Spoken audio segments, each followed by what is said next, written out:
அடடடடா, என்ன ஒரு வாசனை! அந்த கறி குழம்பும் மீன் வறுவலும் வாசனை ஆளை தூக்குதே. இன்னைக்கு நம்மளுக்கு வேட்டைதான். அட, கறி குழம்புல மசாலா வாசனை தூக்குதே. கையாலேயே அரைச்சு குழம்பு வச்சிருப்பா போல. எம்மா, நீ பேசுறத கேட்க கேட்க எனக்கு பசியில வாயில எச்சையா ஊறுது. அன்னிக்கிட்ட சொல்லி சோத்தை தட்டுல போட்டு கொண்டாட சொல்லுமா, பசிக்குது. சின்ன பொண்ணு, ராதிகாக்கு பசிக்குதான் பாரு, சோறு போட்டு கொண்டா. இந்தா நாத்து. என்னங்க அண்ணி, என்ன பார்த்தா இவ்ளோ கேவலமா இருக்கா? ரச சோறு போட்டு கொண்டாறீங்க. எங்க கறி குழம்பு, எங்க மீன் வறுவல் எங்க? இங்க பாரு ராதிகா, நான் ரச சாதம் தான் வச்சேன். நீ என்னன்னா கறி மீனுன்னு கேட்டுக்கிட்டு இருக்க?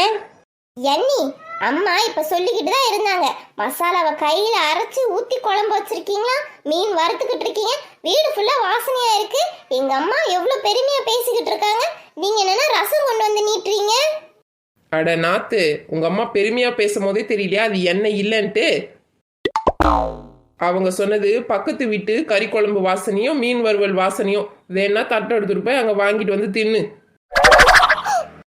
எம்மா, ஏன் மருமவளுக்கு புரிஞ்ச அளவு கூட உனக்கு என்ன புரியலையே? ரொம்ப கஷ்டம்.